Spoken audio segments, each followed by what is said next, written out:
Maagang nagising si Luna sa tunog ng mahinang ulan na tumama sa bubong ng kanilang lumang bahay. Mahilig siyang magising ng mas maaga kaysa sa lahat dahil gusto niyang namnamin ang katahimikan ng umaga. Binuksan niya ang bintana at bahagyang ngumiti nang makita ang kalsadang basa ng ulan. Mula pagkabata, iyon na ang paborito niyang panahon. Para sa kanya, may kakaibang kapayapaan ang amoy ng basang lupa at malamig na hangin. Hindi nagtagal ay tumunog ang kanyang cellphone. Isang simpleng mensahe lang ang laman nito. "Gising ka na? May dala akong pandesal. Huwag kang kakain hanggat hindi ako dumarating." Napailing siya habang nakangiti. Hindi na niya kailangang tingnan kung sino ang nagpadala. Alam niyang si Nathan yon. 15 taon na silang magkaibigan. 7 taon nang magkasintahan. Sa loob ng lahat ng panahong iyon, halos wala nang umagang hindi siya sinusundo ni Nathan bago sila pumasok sa trabaho. Ilang minuto pa lang ang lumipas ay narinig na niya ang pamilyar na busina ng motorsiklo sa tapat ng kanilang bahay. Lumabas siya habang nakapayong. Pagbukas pa lang niya ng gate ay agad siyang inabutan ni Nathan ng isang supot ng mainit-init na pandesal.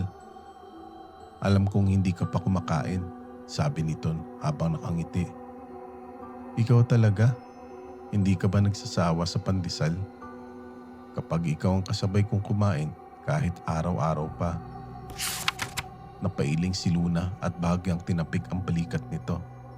"Ang corny mo talaga." "Tatanggapin ko ang corny basta ikaw ang tatawa." Napangiti na naman si Luna. Ganoon palagi si Nathan. Hindi siya yung lalaking mahilig sa malalaking sorpresa o mamamahaling regalo. Ngunit sa malilit na bagay, isang pandesal, isang payong kapag umuulan, isang simpleng text na "nakauwi ka na ba?" doon niya ipinaparamdam ang pagmamahal. Habang nag-aalmusal sila sa maliit na mesa sa kusina, napansin ng ina ni Luna ang dalawa. "Parang hindi na yata aalis ang batang iyan dito." Ngumiti si Nathan. "Tita, aalis na din po ako." "Kailan?" "Kapag pinayagan niyo na po akong pakasalan ng anak ninyo." Napahalakhak ang matanda habang si Luna naman ay namula sa hiya. "Narinig mo ba yon?" Natatawang sabi ng kanyang ina. "Ikaw na lang ang hinihintay." Hindi sumagot si Luna. Sa halip ay palihim niyang tinignan si Nathan. Maraming beses na nilang napag-usapan ang tungkol sa kasal. Pareho silang gusto iyon. Pareho silang handa. Ngunit lagi nilang inuuna ang isang pangarap. Isang maliit na bahay. Hindi kailangan ng malaking bakuran. Hindi kailangan ng mamahaling sasakyan. Ang gusto lang nila ay isang tahanang sila mismo ang bubuo. Pagkatapos ng trabaho, dumaan sila sa isang bakanting lote na madalas nilang hintuan. Tahimik lang silang nakatayo habang pinagmamasdan ang damong sumasayaw sa hangin. "Ito pa rin?" tanong ni Luna. Tumango si Nathan. "Ito pa rin. Ang liit nito. Sakto lang para sa atin. At kapag nagkaanak tayo, magdadagdag tayo ng isang kwarto. Kapag dalawa, edi 2 kwarto. Kapag 5, napatawa si Nathan. "Luna, basketball team na yata ang gusto mo." Napatawa rin siya. Makalipas ang ilang sandali ay naging tahimik silang dalawa. Tumingin si Nathan sa bakanting lote. "Alam mo, hindi ko pangarap ang malaking bahay. Basta ang mahalaga, kapag umuwi ako sa gabi, ikaw ang unang makikita ko." Hindi agad nakasagot si Luna. Sa halip ay maran niyang hinawakan ang kamay ni Nathan. "Wala naman ibang bahay na gusto kong uwian." Tahimik silang nakatayo habang unti-unting lumulubog ang araw. Walang nagsasalita. Magkahawak lang sila ng kamay. Maya-maya ay ngumiti si Nathan. "Balang araw, dito tayo uuwi." Napangiti si Luna. Pangako. Mahigpit na hinawakan ni Nita ang kanyang kamay. Pangako. Lumipas ang ilang linggo na halos pare-pareho ang takbo ng kanilang mga araw.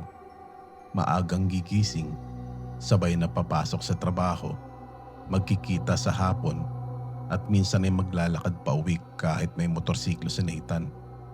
Madalas sabihin ni Luna na mas gusto niyang naglalakad sila dahil mas marami silang napag-uusapan. Isang gabi, habang nakahiga si Luna sa kanyang kama, hindi agad siya dinalaw ng antok. Binabasa niya ang mga lumang mensahe ni Nathan sa kanyang cellphone. Karamihan ay puro kalokohan lang. Napangiti siya bago isinara ang cellphone at pumikit. Hindi nagtagal ay nakatulog din siya. Sa kanyang panaginip, nasa kusina siya ng kanilang bahay. Tahimik ang paligid. May narinig siyang mahinang kalansing. Paglingon niya sa mesa, nakita niyang gumulang ang isang basong salamin hanggang sa gilid. Sinubukan niya itong abutin, ngunit bago pa niya mahawakan, nahulog ito sa sahig. Nagising siya. Napaupo siya sa kama habang mabilis ang tibok ng kanyang dibdib. Napatingin sa orasan. 4:00 pa lamang ng madaling araw. Napailing siya. Panaginip lang. Makalipas ang ilang minuto ay bumalik siya sa pagtulog. Kinabukasan, habang naghahanda ng almusal ang kanyang ina, lumapit si Luna upang kumuha ng tubig. Habang inilalapag ng kanyang ina ang isang basong salamin sa mesa, tumunog ang cellphone nito. Saglit itong napalingon at sa hindi inaasahan, unti-unting gumulong ang baso patungo sa gilid ng mesa. Napahakbang si Luna. Ma, hindi na niya naabutan. Nabasag ang baso. Tahimik siyang napatitig sa mga bubog. Eksaktong-eksakto. Parang inuulit lamang ng umaga ang nakita niya sa kanyang panaginip. Luna, napatingin ang kanyang ina sa kanya. Bakit parang namumutla ka?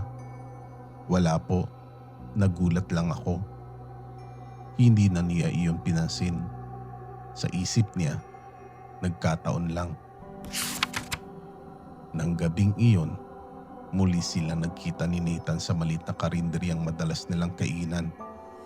Habang kumakain ng lugaw, ikinuwento ni Luna ang nangyari. Tingin mo normal lang ba yon? Ngumiti si Nathan. Ilang beses na ba tayong nananaginip ng kung ano-ano? Oo, pero nagkataon lang siguro. Tama ka, ngumiti si Luna. Ang kulit mo rin kasi, baka kakapanood mo ng horror. Napatawa silang dalawa. Nawala rin sa isip ni Luna ang nangyari. Makalipas ang 2 gabi, nanaginip na naman siya. Ngayon, nasa waiting shed siya. Umuulan. May isang batang lalaki ang masayang tumatakbo sa gilid ng kalsada habang may hawak na pulang lobo. May narinig siyang boses. Mahina. Hindi niya maunawaan. Paglingon niya, biglang humalugpos sa kamay ng bata ang lobo. Lumipad ito patawid ng kalsada. Tumakbo ang bata upang habulin iyon. Kasabay noon, may malakas na busina. Nagising si Luna bago niya makita ang kasunod. Muli siyang napaupo sa kama. Mas mabilis na ang tibok ng puso niya kaysa noong unang beses. Tahimik siyang uminom ng tubig. Hindi na siya nakatulog muli. Kinabukasan, habang pauwi siya mula sa trabaho kasama si Nathan, napadaan sila sa parehong waiting shed. Bigla siyang napahinto. Sa di kalayuan, may batang lalaki, may hawak na pulang lobo. Napatigil si Luna sa kanyang paglalakad. Hindi niya maialis ang tingin sa batang may hawak na pulang lobo. Napansin iyon ni Nathan. Anong tinitignan mo? Doon, itinuro niya ang bata. Tahimik na sinundan ni Nathan ang kanyang tingin. Anong meron? Wala. Hindi na lang siya nagsalita. Mabilis na tumibok ang puso niya. Parehong-pareho. Parehong waiting shed. Parehong ulan. Parehong pulang lobo. Halos kapareho ng kanyang napanaginipan. Maya-maya, biglang kumawala ang lobo. Lumipad dito patawid ng kalsada. Nanlaki ang mga mata ni Luna. Mabilis siyang tumakbo. Kasabay noon, may paparating na delivery van. Niyakap niya ang bata at hinila palayo sa kalsada. Huminto ang van ng malakas ang preno. Napatingin ang lahat sa kanila. Tahimik ang paligid. Niyakap ng bata ang kanyang ina habang umiiyak. Maraming salamat po. Hindi agad nakasagot si Luna. Unti-unti niyang binitawan ang bata. Napatingin siya kay Nathan. Hindi ito nagsasalita. Ngunit baka sa mukha nito ang pagtataka. Habang naglalakad sila pa uwi, si Nathan ang unang nagsalita. Luna, paano mo nalaman? Hindi siya agad sumagot. Humingi siya ng malalim. Sasabihin ko sa iyo, pero huwag kang tatawa. Ngumiti si Nathan. Pangako. Doon niya ikinuwento ang lahat. Ang unang panaginip tungkol sa baso. Ang pangalawa tungkol sa bata. At kung paano eksaktong nangyari ang mga ito. Tahimik lang na nakinig si Nathan. Hindi ito nagsingit ng biro. Hindi rin nagsabing imposible. Pagkatapos niya magsalita, matagal na katahimikan na namagitan sa kanila hanggang sa marahan siyang hinawakan ni Nathan sa kamay. Kung totoo man ang mga panaginip mo, hindi mo nahaharapin iyon na mag-isa. Napatingin si Luna sa kanya. Hindi ka natatakot? Natatakot. Pero mas matatakot ako kung hindi mo sasabihin sa akin. Ngumiti si Luna. Sa unang pagkakataon, mula na magsimula ang mga panaginip, parang gumaan ang kanyang pakiramdam. Lumipas ang ilang araw, wala nang kakaibang panaginip. Nagsimula na ring isipin ni Luna na baka tapos na ang lahat. Naging normal muli ang kanilang mga araw. Nagpunta sila sa palengke, nagluto ng hapunan, nagplano ng ipon para sa bahay. Minsan, nagbibiruan pa sila tungkol sa pulang lobo. Kapag nagkaanak tayo, huwag mo munang bibilhan ng pulang lobo, napatawa si Luna. Ikaw talaga? Ngunit pagsapit ng ikapitong gabi, muling nanaginip si Luna. Sa pagkakataong ito, hindi na siya nasa kusina. Hindi na rin sa waiting shed. Nasa isang mahabang kalsada siya. Madilim. Basang-basa ang daan. May ilaw ng sasakyan sa malayo.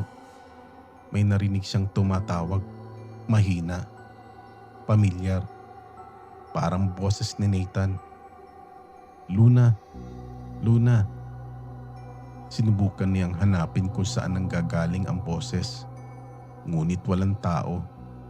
Biglang may malakas na ilaw ang tumama sa kanyang mga mata. Kasunod nito, isang nakakabinging busina. Nagising siya habang hinihingal. Basa ng pawis ang kanyang noo. Mabilis niyang hinawakan ang cellphone sa tabi ng kama. 3:00 ng madaling araw. Tahimik ang buong bahay. Ngunit sa pagkakataong ito, hindi niya naisip na isa lamang itong panaginip. Marahan niyang niyakap ang kanyang mga tuhod. At sa pagkakataong ito, natakot na talaga siya. Mula ng gabing iyon, hindi na naging mahimbing ang tulog ni Luna. Tuwing ipipikit niya ang kanyang mga mata, umaasa siyang hindi na babalik ang parehong panaginip. Ngunit gabi-gabi, parang may humihila sa kanya pabalik sa parehong lugar. Sa sumunod na gabi, muli niyang nakita ang madilim na kalsada. Mahina ang ambon. Naririnig lamang niya ang pagtulo ng tubig mula sa mga bubong. May ilaw sa di kalayuan. Mabagal itong lumalapit. Hindi pa rin niya makita kung anong sasakyang iyon. Ngunit ngayon, may isang bagay na wala sa una niyang panaginip. May isang payong na nakahandusay sa gitna ng kalsada. Asul. Bago pa niya ito mapulot, nagising siya. Kinabukasan, nagkita sila ni Nathan sa isang maliit na coffee shop. Napansin agad ni Nathan ang mapupungay niyang mga mata. Hindi ka na naman nakatulog? Umiling si Luna. Bumalik na naman. Hindi na niya pinagtaka si Nathan. Hindi na rin niya sinabing baka nagkataon lang. Tahimik lamang siyang nakinig. Ano na naman ang nakita mo ngayon? Parehong kalsada, pero may payong. Anong kulay? Asul. Napaisip si Nathan. Pagkatapos ay ngumiti. Marami namang asul na payong. Ngunit napahinto siya. Unti-unti niyang ibinaba ang tasa ng kape. Sandali. Binuksan niya ang kanyang bag. May inilabas siyang payong. Asul. Eksaktong kapareho ng nasa panaginip.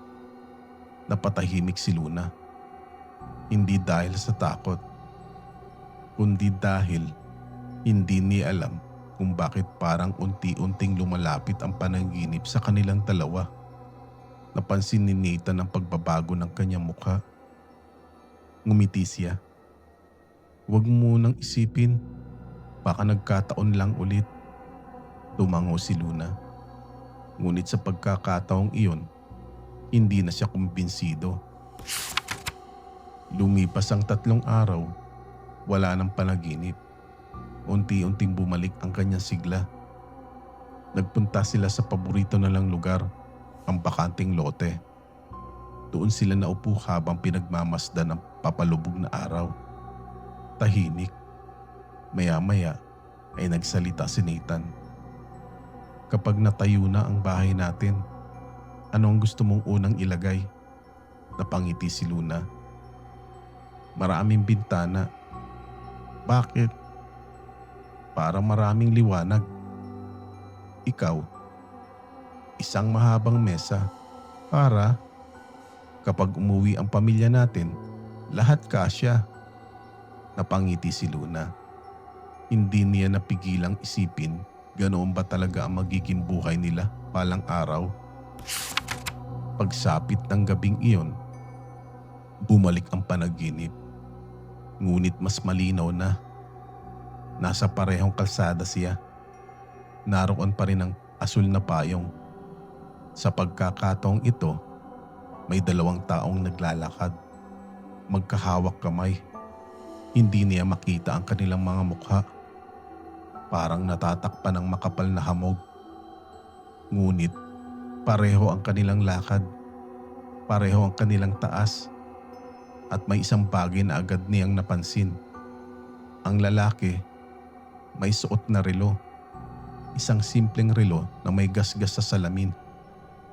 Bigla siyang nagising at napaupo sa kanyang higaan. Hindi na niya kailangang hulaan. Kilalang kilala niya ang relong iyon. Siya mismo ang nagregalo kay Nathan noong 5th anibersaryo nila. Hindi na siya nakatulog. Kinabukasan, tahimik lang siyang nakatingin sa kamay ni Nathan. Naroon ang relo. Napansin ni Nathan. Anong meron? Marahan niyang hinawakan ang kamay nito. Wala. Naisip ko lang. Bagay na bagay pa rin sa'yo. Ngumiti si Nathan. Hindi ko ito aalisin kahit luma na. Hindi sumagot si Luna. Mahigpit lamang niyang hinawakan ang kamay ng nobyo. Parang ayaw na niya itong bitawan. Makalipas ang ilang araw, sinubukan ni Luna na umiwas sa lahat ng maaaring magpaalala sa kanya mga panaginip. Mas pinili niyang mag-overtime sa trabaho. Mas madalas siyang magbasa bago matulog. Minsan pa nga'y sinubukan niyang huwag matulog ng maaga. Umaasang baka hindi na siya dalawin ng parehong bangungot. Ngunit sa tuwing napapapikit siya, parang may naghihintay na sa kanya. Nanaginip ulit si Luna. Gabing-gabi na nang muli siyang mapadpad sa parehong kalsada. Ngayon, mas malinaw na. Naroon pa rin ang ambon. Naroon pa rin ang asul na payong. Naroon pa rin na dalawang taong magkahawak kamay. Ngunit sa pagkakataong ito, may isa na siyang narinig. Mahina. Parang hangin. Unti-unti itong luminaw. Kapag umuwi ako sa gabi, tumigil ang boses. Muli, ikaw ang gusto kong makita. Napahinto si Luna. Hindi niya kailangang hulaan. Si Nathan iyon. Parehong linya. Parehong sinabi nito noong nasa bakanting lote sila. Unti-unti siyang lumapit. Gusto niyang makita ang kanilang mga mukha. 3 hakbang. 2, 1. Ngunit bago pa siya makalapit, may malakas na liwanag ang tumama sa kanyang paningin. Kasabay nito, isang malakas na busina at isang sigaw. "Luna!" Nagising siya. Halos mawalan siya ng hininga. Hindi na siya umiiyak. Hindi na rin siya sumisigaw. Tahimik lang siyang nakaupo sa kama. Ngayon, alam na niyang hindi ito ordinaryong panaginip. Kinabukasan, siya mismo ang nagyayang magkita sila ni Nita sa bakanting lote. Pagdating doon, matagal silang walang imik. Hanggang sa bigla siyang nagsalita. "Nathan, kapag may nangyaring masama," hindi na niya na ituloy. Hinawakan ni Nathan ang kanyang kamay. "Walang mangyayaring masama." "Paano mo nasabi?" "Dahil kasama mo ako." Hindi napigilan ni Luna ang pagluha. Hindi niya alam kung bakit. Hindi pa naman nangyayari ang kinatatakutan niya. Pero pakiramdam niya, parang unti-unti na nagpapaalam ang oras. Tahimik siyang yumakap kay Nathan. Mas mahigpit kaysa dati. Hindi na siya nagtanong. Hindi na rin siya nagsalita. Sa isip niya, kung ito man ang huling pagkakataong mayakap ko siya, gusto kong maalala niya kung gaano ko siya kamahal. Habang magkayakap sila, sa kabilang bahagi ng kalsada, may isang matandang lalaki ang tahimik na nakatingin sa kanilang dalawa. Hindi ito lumapit. Hindi rin nagsalita.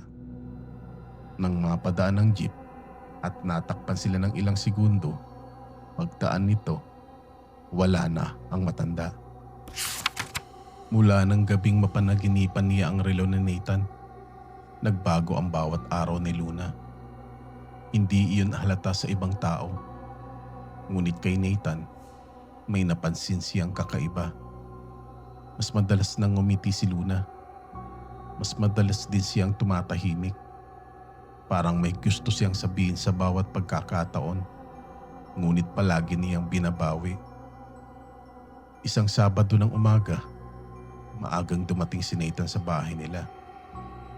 "Nakabihis ka na?" Ngumiti si Luna. "Saan tayo pupunta?" "Secret." Napailing siya. "Kapag ikaw talaga nagyaya, laging secret." Sumakay sila sa motorsiklo. Mahigit 1 oras silang bumiyahe. Hanggang sa makarating sila sa isang mataas na burol na tanaw ang buong bayan. Malamig ang hangin. Tahimik ang paligid. May ilang batang nagpapalipad ng saranggola. Habang nakaupo sila sa damuhan, inilabas ni Nathan ang isang maliit na paper bag. "Paborito mo." Pagbukas ni Luna, mainit-init na pandesal. Napatawa siya. "Ikaw talaga. Kahit saan tayo mapunta, pandesal pa rin." Tahimik silang kumain. Walang usapan. Wala ring kailangang sabihin. Paminsan-minsan lang silang nagtitinginan at ngumingiti. Parang sapat na ang presensya ng isa't isa. Maya-maya, may inilibas si Nathan mula sa kanyang bag. Isang lumang Polaroid camera. Gumagana pala yan? Oo, kahit luma na. Katulad natin. Hoy, tinawanan siya ni Luna. Tumayo si Nathan. Halika, kuhanan kita. Ayaw ko. Bakit? Pangit ako. Hindi. Ikaw lang ang nagsasabi niyan. Tumayo rin siya. Pagkatapos ay ngumiti sa kamera. Unti-unting lumabas ang litrato. Pareho silang sabik na hinintay itong luminaw. Pagkaraan ng ilang sandali, lumitaw ang mukha ni Luna. Mahangin, magulo ang buhok nito. Ngunit nakangiting parang walang iniisip. Ang ganda, sabi ni Nathan. Napailing si Luna. Sinungaling. Kapag tumanda tayo, gusto kong tignan ulit lahat ng litrato natin. Tahimik si Luna. Hindi niya alam kung bakit. Pero parang may kung anong kumirot sa dibdib niya. Ngumiti lang siya. Bago sila umuwi, biglang nagsalita si Luna. Nathan, kapag may pagkakataon na kailangan mong mamili sa pagitan ko at sa sarili mo, ano ang pipiliin mo? Hindi agad sumagot si Nathan. Ngumiti lamang siya. Ikaw, kung sabihin kong mali ang sagot mo, bakit? Dahil hindi ko kayang unahin ang sarili ko. Napabuntong hininga si Luna. Mahina, halos hindi marinig. Pagkatapos ay ngumiti siya. Ang tigas talaga ng ulo mo. Habang pauwi sila, hindi na napigilan ni Luna. Marahan niyang niyakap si Nathan mula sa likuran habang nakasakay sila sa motorsiklo. Mas mahigpit kaysa dati. Napansin iyon ni Nathan. Hindi ka ba nilalamig? Hindi. Bakit ang higpit ng yakap mo? Wala lang. Gusto ko lang. Ngumiti si Nathan. Sige, wag mo na akong bitawan. Kinagabihan, muli siyang nanaginip. Sa pagkakataong ito, hindi na madilim ang paligid. Kilala niya ang lugar. Isang krupada, may waiting shed, may malaking akasya, may maliit na tindahan sa kanto. Lahat parang totoong totoo. Unti-unti siyang napatingin sa dalawang taong magkahawak kamay. Ngayon, kitang-kita na niya ang kanilang mga likuran. Ang babae, nakasuot ng puting blouse. Ang lalaki, nakaasul na jacket. Parehong suot nila noong araw na iyon. Huminto ang paghinga ni Luna. Hindi na niya kailangang hulaan. Sila iyon. At sa unang pagkakataon, hindi na siya nagising agad. Nanatili siyang nakatingin. May paparating na ilaw sa likuran. Mas maliwanag, mas mabilis, mas malapit. Pagkatapos, may isang poses na hindi niya kilala. Mahina, ngunit malinaw. Hindi lahat ng nakikita ay para baguhin. May mga tadhanang kailangang pagdaanan. Bago pa niya marinig ang kasunod, bigla siyang nagising. Hindi na siya muling nakatulog. Tahimik siyang naupo sa gilid ng kama. Unti-unti niyang ipinikit ang mga mata. At sa unang pagkakataon, hindi na niya ipinagdasal na mawala ang mga panaginip. Isa na lang ang dasal niya. Sana may paraan pa. Lumipas ang mga araw na tila mas mabilis kaysa dati. Kung dati ay si Luna ay madalas mag-aya ng lakad, ngayon ay si Nathan na ang laging may bagong naiisip. Isang gabi, matapos sila maghapunan, bigla ito nagsalita. May gusto kong gawin. Ano na naman? Mag-file ka ng leave sa Sabado. Bakit? Basta. Napailing si Luna. Secret na naman? Ngumiti lang si Nathan. Dumating ang Sabado. Maaga silang bimiyahe. Hindi sinabi ni Nathan kung saan sila pupunta. Hanggang sa makarating sila sa isang malit na tabing dagat. Tahimik ang lugar. Halos walang tao. Malumanay ang alon. Malamig ang simoy ng hangin. Tahimik silang naglalakad habang hinahampas ng tubig ang kanilang mga paa. Maya-maya, huminto si Nathan. May inilabas siyang maliit na plastic mula sa kanyang bag. 2 papel at 2 ballpen. Ano to? Gusto kong magsulat tayo. Ng alin? Mga pangarap natin. Napangiti si Luna. Parang assignment? Oo. Pero walang maling sagot. Tahimik sila nagsulat. Pagkatapos, tinupi ni Nathan ang 2 papel. Inilagay sa isang maliit na bote at sabay nilang inihagis sa dagat. Tingin mo babalik pa yan? Tanong ni Luna. Umiling si Nathan. Hindi na. Pero ang mahalaga, naisulat na natin. Habang pauwi sila, biglang huminto si Nathan sa isang maliit na tindahan. Babalik lang ako. Maya-maya, lumabas siyang may hawak na 2 sorbetes. Napatawa si Luna. Alam mo, wala ka talagang pinagbabago. Buti naman, ayoko magbago. Nang gabing iyon, habang natutulog si Luna, hindi siya nanaginip. Sa unang pagkakataon, mahimbing ang tulog niya. Parang nawala ang lahat ng takot. Samantala, sa kabilang bahagi ng bayan, hindi pa natutulog si Nathan. Tahimik siyang nakaupo sa harap ng kanyang laptop.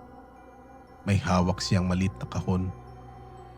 Sa loob nito, may isang Polaroid. Isang lumang resibo mula sa una nilang date, isang tuyong bulaklak, at isang USB flash drive. Matagal niya itong tinitigan. Pagkatapos, marahan niya itong isinaksak sa laptop. Huminga siya ng malalim at pinindot ang record. Hindi na natin naririnig ang sinasabi niya. Makikita lang natin na ilang beses siyang huminto, ilang beses siyang napangiti, at ilang beses din niyang pinahid ang luha sa kanyang mga mata. Pagkatapos ng halos 1 oras, pinatay niya ang kamera. Isinara ang maliit na kahon at dahan-dahang isinulat sa takip nito. Para kay Luna. Makalipas ang ilang gabi, muli na naman bumalik ang parehong panaginip. Ngunit sa pagkakataong ito, mas malinaw na kaysa dati. Naroon na naman ang mahabang kalsada, ang waiting shed, ang malaking punong akasya, ang maliit na tindahan sa kanto, at ang 2 taong magkahawak kamay. Unti-unti silang naglalakad. Hindi nagmamadali. Parang wala silang iniintinding problema. Pagkatapos, may isang mahinang tunog. Parang makina. Sa pagkakataong ito, nakita na niya isang malaking puting truck. Papalapit. Mabilis. Hindi bumabagal. Biglang lumingon ang babae. Si Luna. Kasabay noon, napatingin din ang lalaki. Si Nathan. Halos sumigaw si Luna sa kanyang panaginip. Tumibig kayo! Ngunit walang lumilingon. Parang hindi nila siya naririnig. Patuloy ang paglapit ng truck. Mas mabilis. Mas malapit. Hanggang sa nagising siya. Hindi na siya muling nakatulog. Pagsikat pa lamang ng araw, agad siyang lumabas ng bahay. Bit-bit ang maliit na notebook. Naglakad siya papunta sa lugar na paulit-ulit niyang napapanaginipan. Isa-isang sinuri ang bawat detalye. Naroon ang waiting shed, naroon ang tindahan, naroon ang malaking puno. Eksaktong-eksakto. Huminto siya sa gilid ng kalsada. Tahimik. Habang nakatingin sa paligid, Napansin niyang may maliit na karatolang nakasabit sa poste. Road repair. Napaisip siya. Sa panaginip, walang karatula. Bigla siyang nakahinga ng maluwag. Baka ibang araw. Pagdating ni Nathan, agad niya itong hinila. Huwag muna tayong dumaan dito sa Lunes. Bakit? Basta, hindi ba pwedeng sabihin mo ang dahilan? Tahimik siya. Ayaw na niyang ulitan ang tungkol sa panaginip. Alam niyang naniniwala si Nathan. Pero ayaw na niyang dagdagan ang bigat ng dala nito. Kaya ngumiti na lamang siya. Promise, sa ibang daan tayo. Tinignan siya ni Nathan. Pagkatapos ay tumango. Dumating ang Lunes. Magkahawak kamay silang naglakad palabas ng bahay.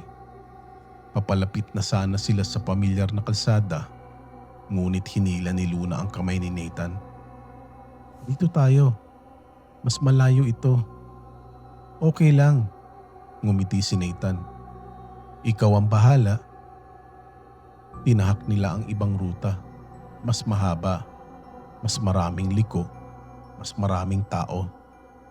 Nang makauwi sila ng gabing iyon, walang nangyari. Walang aksidente. Walang truck. Walang sigawan. Tahimik lang. Pagpasok nila sa bahay, napaupo si Luna sa sopa. Napahawak siya sa kanyang dibdib. Unti-unti siyang napaluha.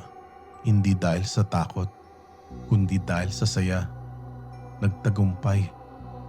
Nagbago ang panaginip. Lumapit si Nathan. Anong nangyari? Mahigpit siyang niyakap ni Luna. Wala. Masaya lang ako. Ngumiti si Nathan. Hindi ba sabi ko sa'yo, malalagpasin din natin? Tumayo si Luna. Sa unang pagkakataon, sa loob ng maraming linggo, naniwala siyang tapos na ang lahat. Kinagabihan, tahimik siyang natulog at muli nanaginip. Ngunit hindi na ang kalsada ang nakita niya. Hindi na ang truck, kundi isang kalendaryo. Unti-unting gumalaw ang hangin. Nagliparan na ang mga pahina. Kasabay noon, muling narinig ang pamilyar na busina. Napadilat siya. Nanlalamig ang buo niyang katawan. Mahina niyang tinignan ang kalendaryong nakasabit sa dingding. Lunes pa lang. Ibig sabihin, hindi pa tapos. Magmula nang magising si Luna sa panaginip tungkol sa kalendaryo, hindi na siya mapalagay. Paulit-ulit niyang tinitignan ang petsa sa dingding. Bawat oras na lumilipas ay parang mas mabigat kaysa sa nakaraan. Ngunit sa pagtataka niya, parang kabaliktaran naman ang kinikilos ni Nathan. Mas madalas itong tumawa. Mas madalas magkwento. Mas madalas siyang yakapin na walang dahilan.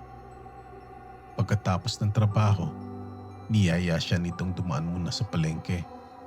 Wala. Bakit tayo nandito? Gusto lang kitang samahan. Napailing si Luna. Ang kulit mo talaga. Habang naglalakad sila sa gitna ng mataong palengke, biglang huminto si Nathan sa isang tindahan. Sandali lang. Lumabas siya makalipas ang ilang minuto. May dala siyang maliit na supot. Ano yan? Secret? Hindi ka talaga marunong magsabi? Ngumiti lang si Nathan. Kinagabihan, habang naghahapunan sila sa bahay nila Luna, napansin ng kanyang inang kakaibang sigla ni Nathan. Parang ang saya-saya mo ngayon. Napangiti ito. Masaya naman po talaga. Bakit? Tumingin siya kay Luna. Wala pong espesyal. Na-realize ko lang po. Napakaswerte ko. Napailing ang ina ni Luna. Sana lahat ng lalaki ganyan mag-isip. Nagkatinginan sina Luna at Nathan. Pareho silang ngumiti. Ngunit hindi napansin ni Luna na bahagyang namula ang mga mata ni Nathan. Parang pinipigilan nitong maiyak. Kinabukasan, maaga siyang nagising. Paglabas niya ng bahay, nakita niyang nakaupo si Nathan sa motorsiklo. May hawak na 2 paper cup ng kape. Ang aga mo? May gusto lang akong makita. Ano? Ang sunrise. Nagulat si Luna. Sa 7 taon nilang magkasama, hindi pa sila kailanman nanood ng pagsikat ng araw. Tahimik silang umakyat sa maliit na burol sa labas ng bayan. Habang unti-unting sumisilip ang araw, sa likod ng mga bundok, wala ni isa sa kanila ang nagsasalita. Hanggang sa marahang nagsalita si Nathan. Ang ganda pala. Ngumiti si Luna. Oo, tingin ko, dapat noon pa nating ginawa ito. Tumango si Nathan.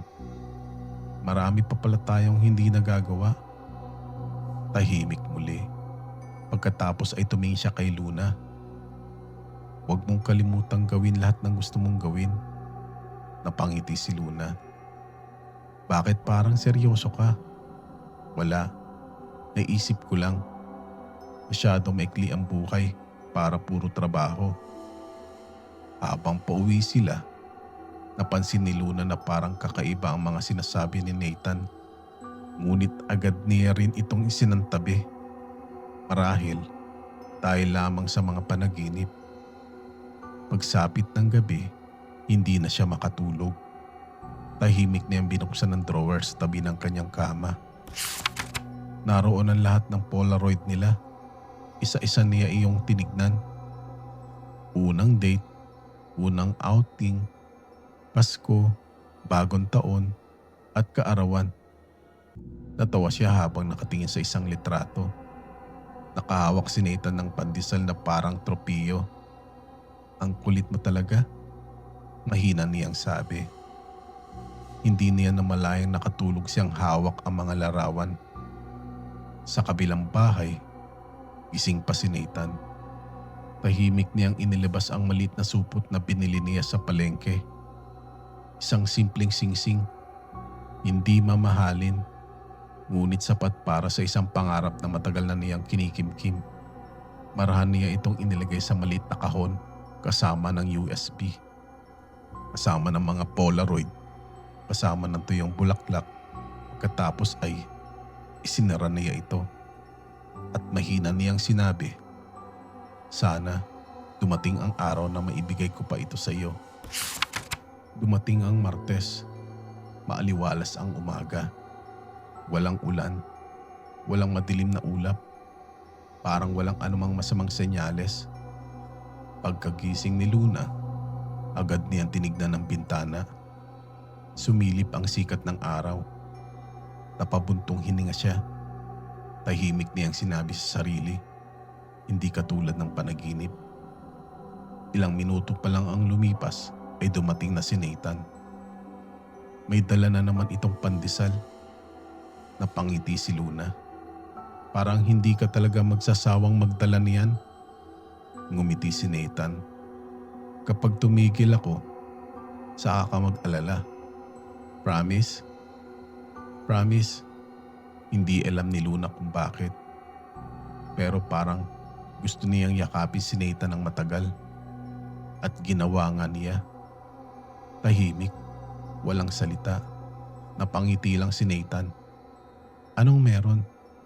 Wala. Namiss lang kita. Magkikita naman tayo maghapon, di ba? Alam ko. Pero namimiss pa rin kita. Hindi na sumagot si Nathan. Marahan niyang hinaplos ang buhok ni Luna. Habang papunta sila sa trabaho, napansin ni Luna na mas mabagal magpatakbo si Nathan. Hindi ka ba malilate? Okay lang. May oras pa. Ngumiti si Luna. Ikaw yata ang unang taong gustong malate. Tama lang, minsan. Hindi kailangan lagi nagmamadali. Pagkatapos ng trabaho, sinabi ni Nathan, maglakad muna tayo. Tagal na nating hindi naglalakad. Habang naglalakad pa uwi, Napansin ni Luna ang isang maliit na tindahan ng mga halaman. Huminto sila. Tignan lang natin. Pumasok sila. Habang umiikot sa loob, may nakita siyang isang maliit na paso. May nakatanim na sampagita. Ang bango, sabi niya. Ngumiti si Nathan. Kapag may bahay na tayo, magtatanim tayo niyan. Sa may bintana, para pagising natin, mabango agad. Tumango si Luna. Sa kakalamansi, sa kasili, sa kakamatis. Napatawa si Nathan. Habang palabas sila ng tindahan, may isang matandang babae ang nakatingin sa kanilang dalawa. Mahina itong ngumiti. Lumapit kay Luna. Iha, pangalagaan mo ang mga alaala.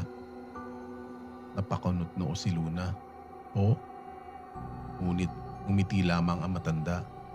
Paglingon niya kay Nathan, abala ito sa pagbabayad ng maliit na paso. Nang muli siyang lumingon sa matanda, wala na ito.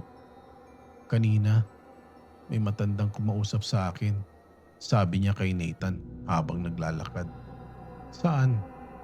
Doon. Napalingon si Nathan. Wala naman akong nakita. Napailing si Luna. Baka namalikmata lang ako. Habang papalapit sila sa pedestrian lane, huminto si Nathan. Tahimik. Nakatingin siya sa unahan. Sa di kalayuan, may isang puting truck na dahan-dahang dumaraan. Hindi mabilis. Normal lang. Ngunit, hindi maalis ang tingin ni Nathan dito. Parang may kung anong bumalik sa kanyang alaala. Lakad na. May hinang sabi ni Luna. Napakurap siya. Parang bigla siyang nagising mula sa malalim na pag-iisip. Ngumiti siya at muli silang naglakad. Hindi na iyon pinansin ni Luna. Kinagabihan, tahimik silang naghapunan. Masaya, maraming tawanan, parang bumalik sa dati ang lahat. Bago umuwi si Nathan, bigla siyang uminto sa may pintuan. Lumingin siya kay Luna. May gusto sana siyang sabihin, ngunit kumiti na lamang siya. Magkita tayo bukas. Tumango si Luna. Sige, bukas. Pinanood niya ito habang naglalakad. Unti-unti itong nawala sa dulo ng kalsada.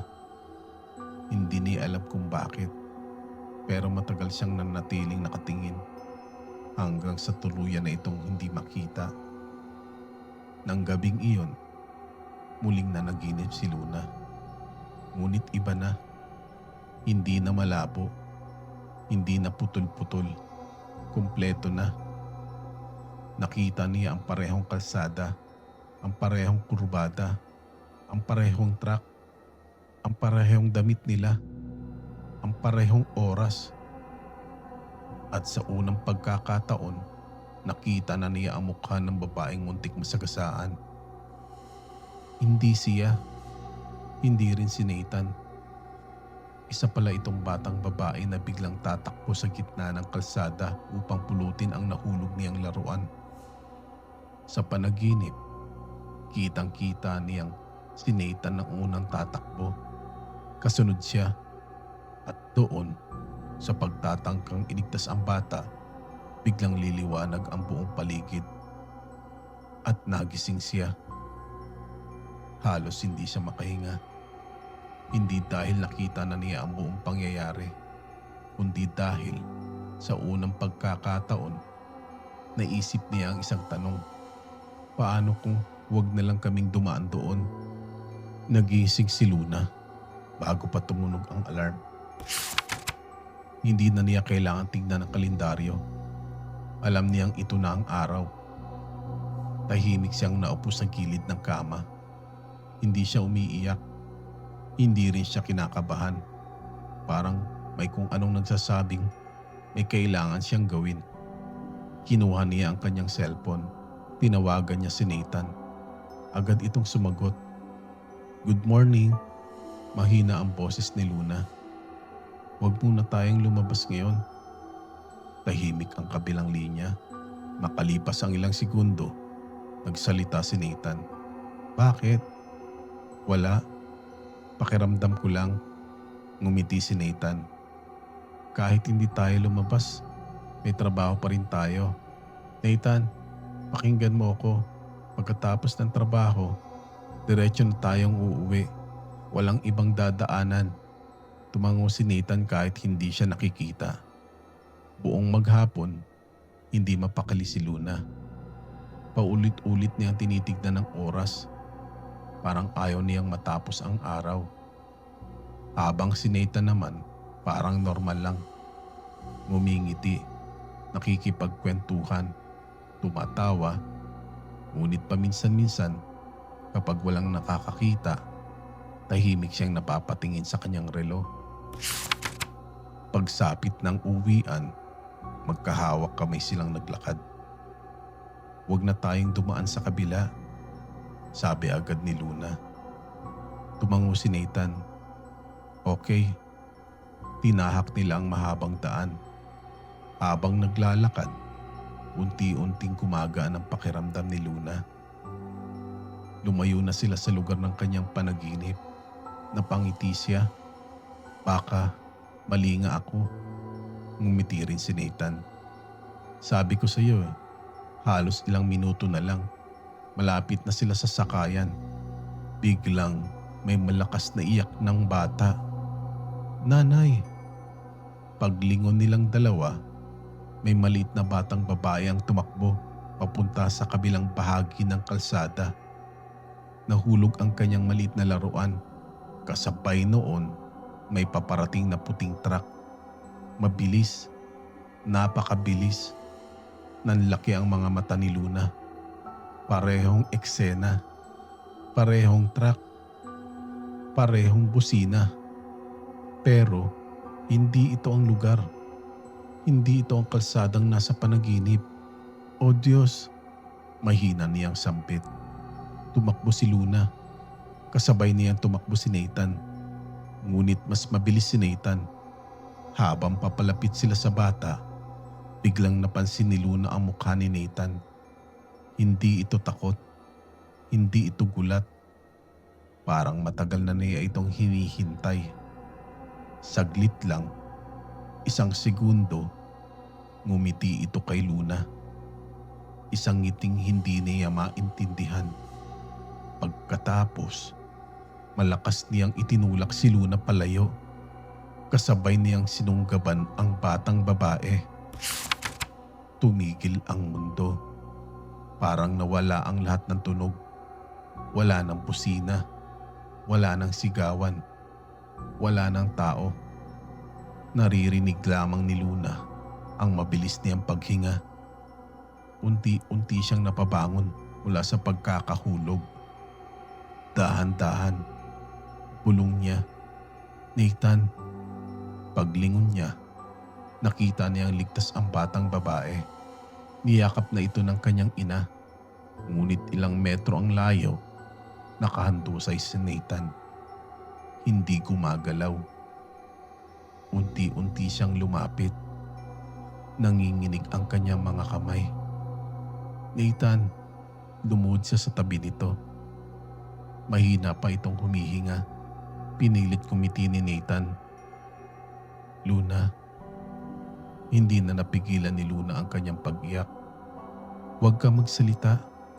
Darating na ang ambulansya. Marahan niyang hinawakan ang mukha ni Luna. At sa halos pabulong na tinig ay sinabi niya, hindi mo kasalanan. Natupad din ang panaginip ko. Nanlaki ang mga mata ni Luna. Ano? Ngunit hindi na nakapagsalita pa si Nathan. Unti-unting bumagsak ang kanyang kamay. Tahimik. Napakatahimik. Hindi sumigaw si Luna. Hindi siya nawalan ng malay. Yumakap lang siya kay Nathan. Mahigpit. Parang ayaw niyang may kumuha rito. Habang unti-unting bumubuhos ang ulan. Katulad ng unang araw na nagdala ito ng pandesal sa kanya.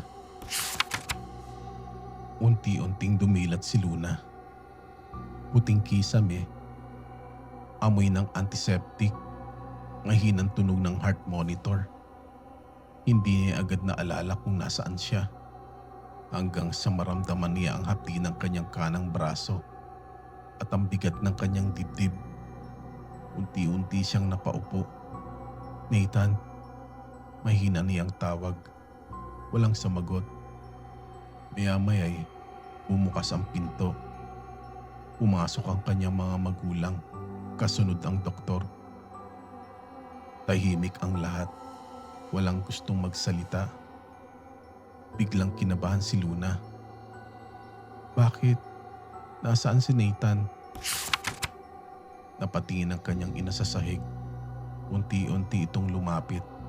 Hinawakan ang kanyang kamay at hindi na kinailangan pang magsalita. Naintindihan na ni Luna. Unti-unti siyang napailing. Hindi. Hindi siya sumigaw.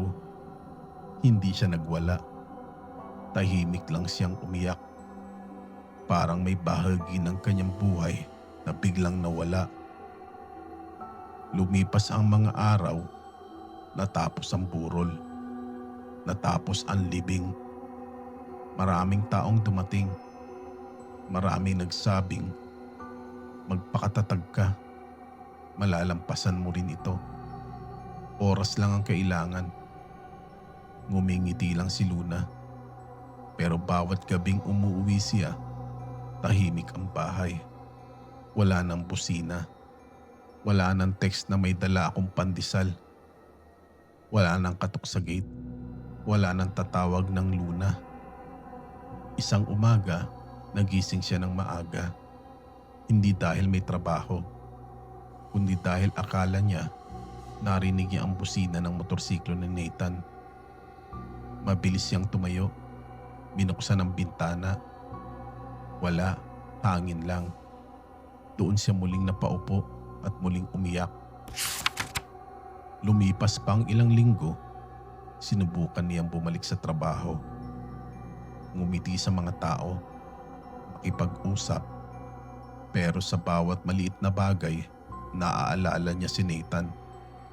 Kapag nakakakita siya ng pandesal, kapag nakakakita siya ng Polaroid, kapag may dumaraang motorsiklo, kapag may lalaking nakasuot na asul na jacket, parang bawat sulok ng bayan may alaala nila. Isang hapon, nagpasya siyang pumunta sa bahay ni Nathan. Tahimik, sarado, matagal na iyang walang tao. Pinahiram sa kanya ng mga magulang ni Nathan ang susi. Doon pa rin lahat ng gamit niya, mahina nilang sabi. Pagpasok niya, parang huminto ang oras. Naroon pa rin ang tasa ng kape. Naroon pa rin ang jacket. Naroon pa rin ang helmet. Parang kahit anong oras, bubukas ang pinto at papasok si Nathan. Ngingiti at sasabihin, "May dala akong pandesal."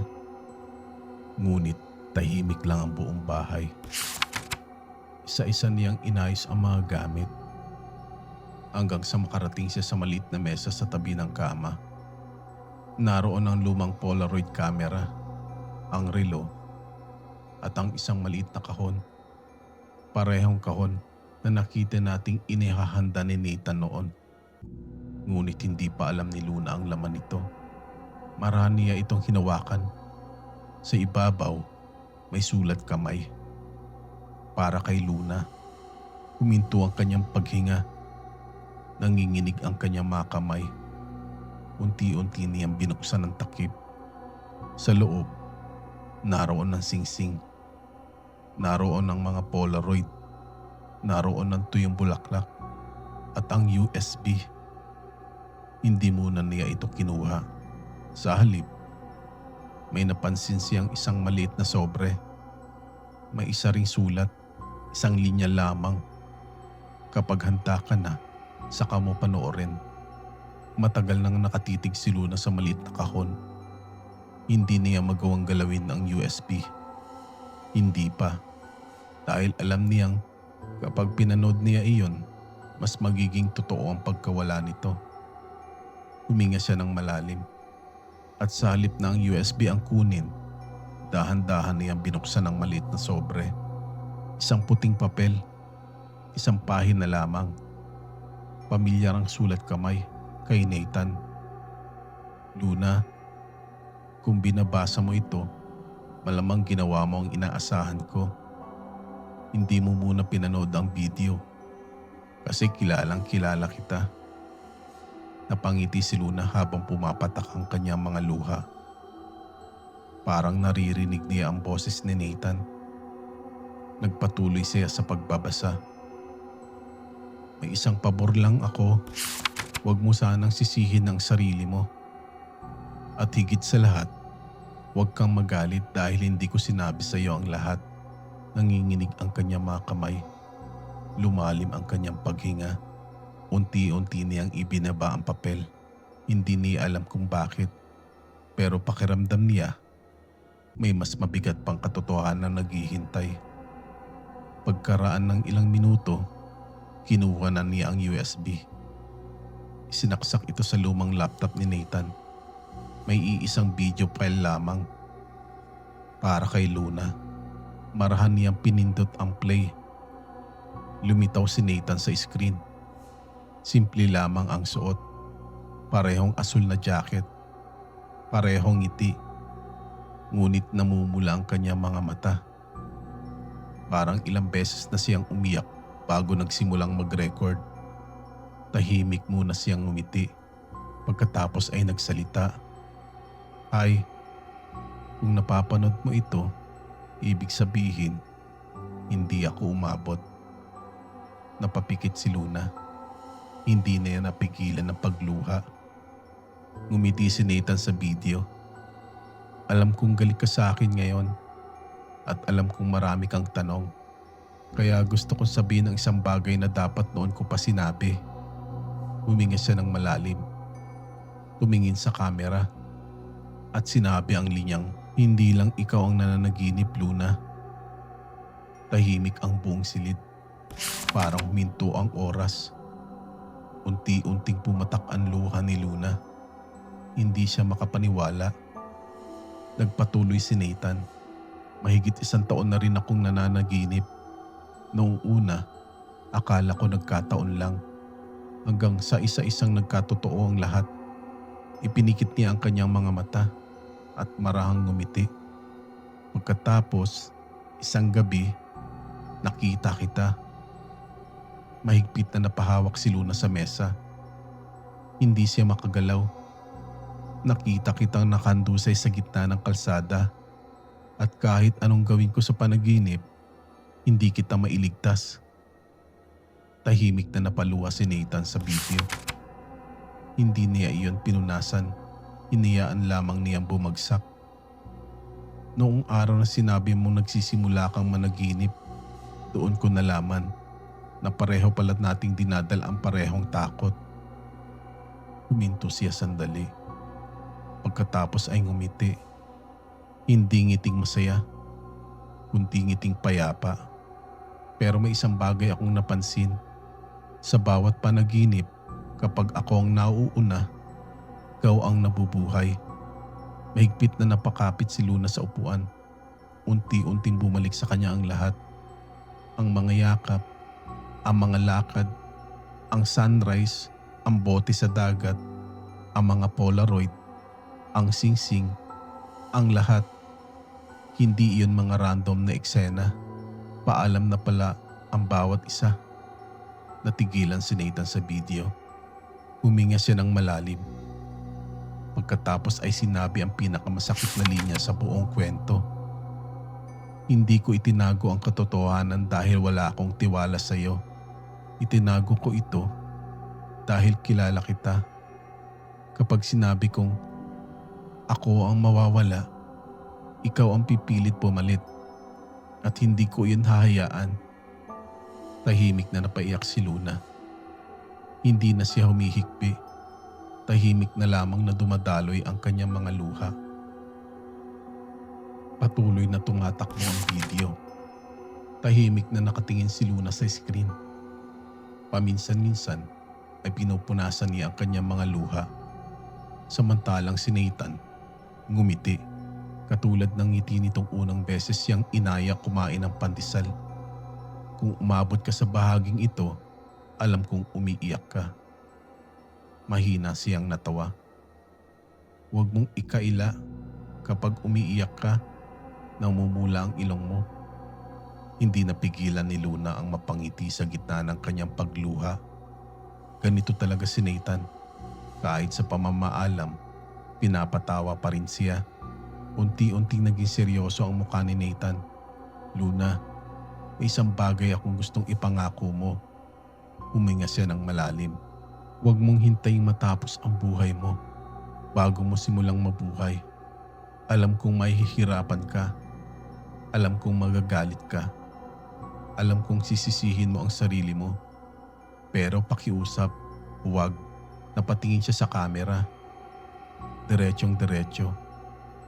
Parang kaharap niya mismo si Luna. Hindi ko isinakripisyo ang buhay ko para araw-araw mong alalahanin ang araw na nawala ako. Ginawa ko iyon para magkaroon ka ng mas maraming araw na mabubuhay. Unti-unting napayuko si Luna. Hindi na niya napigilan ng hikbi. Nagpatuloy si Nathan.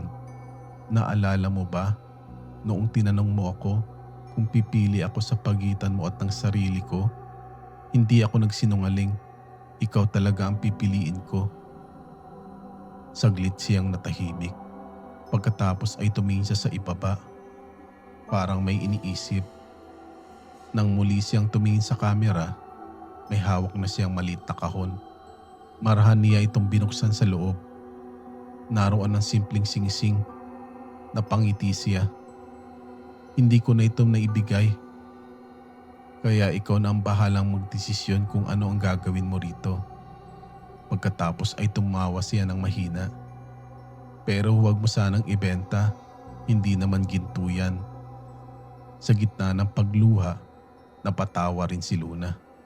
Mahina, unti-unti naging tahimik si Nathan. Huminga siya ng malalim at sinabi ang kanyang huling habilin. Kapag dumating ang araw na muli kang umibig, huwag kang matakot. Nanlaki ang mga mata ni Luna. Agad siyang umiling. Hindi, mahina niyang sampit. Hindi niya matanggap ang naririnig, ngunit nagpatuloy si Nathan. Kapag pinili mong maging masaya, hindi ibig sabihin nun nakalimutan mo ako. Ibig sabihin lang, tinupad mo ang hiling ko. Tahimik siyang ngumiti. Iyong paboritong ngiti ni Luna. Simple, payapa. Maraming salamat sa 7 taong ginawa mong pinakamagandang bahagi ng buhay ko. Huminga siya ng malalim. Pagkatapos ay tumingin muli sa kamera. Parang ayaw na niyang alisin ang tingin. At sa pinakahuling pagkakataon, sinabi niya ang mga salitang hinding-hindi malilimutan ni Luna. Mahal na mahal kita hanggang sa huli. At kahit lampas pa roon, unti-unting nagdilim ang video at natapos. Tahimik ang buong bahay. Walang musika, walang nagsasalita. Si Luna lamang at ang katahimikan. Lumipas ang ilang buwan. Muling bumalik si Luna sa burol kung saan sila unang nanood ng pagsikat ng araw. Bitbit niya ang malit na paso ng sampagita at ang lumang Polaroid camera. Inilapag niya ang paso sa ilalim ng isang puno. Pagkatapos ay tumingala sa langit. Unti-unti nang sumisikat ang araw, katulad noon. Ngunit sa pagkakataong ito, hindi na siya umiiyak. May mga luha pa rin, pero may ngiti na rin. Mahina niyang sinabi, natupad ko, unti-unti na akong nabubuhay. Bago siya umalis, kinuha niya ang Polaroid camera, itinutok sa pagsikat ng araw. Lumabas ang larawan, habang unti-unti itong luminaw. Napangiti siya. Sa likod nito, may isinulat siya. Hindi lahat ng pag-ibig ay nasusukat sa habang pinagsamahan. Minsan, nasusukat ito sa kung ano ang handa mong isakripisyo para sa taong mahal mo. Marahan niyang inilagay ang litrato sa loob ng maliit na kahon, kasama ng singsing, kasama ng tuyong bulaklak, kasama ng lahat ng alaala. Isinara niya ito hindi bilang pagtatapos, kundi bilang pasasalamat. At habang naglalakad siya palayo, unti-unting tinangay ng hangin ang halimuyak ng namumulaklak na sampagita.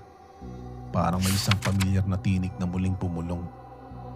May dala akong pandesal. Napahinto si Luna. Napangiti. Tumingin sa paligid. Walang tao, ngunit hindi na siya natakot. Sa halip, maran siyang tumingin sa langit. At mahina niyang sinabi, "Alam ko." Pagkatapos ay nagpatuloy siya sa paglalakad habang unti-unting sumisikat ang araw.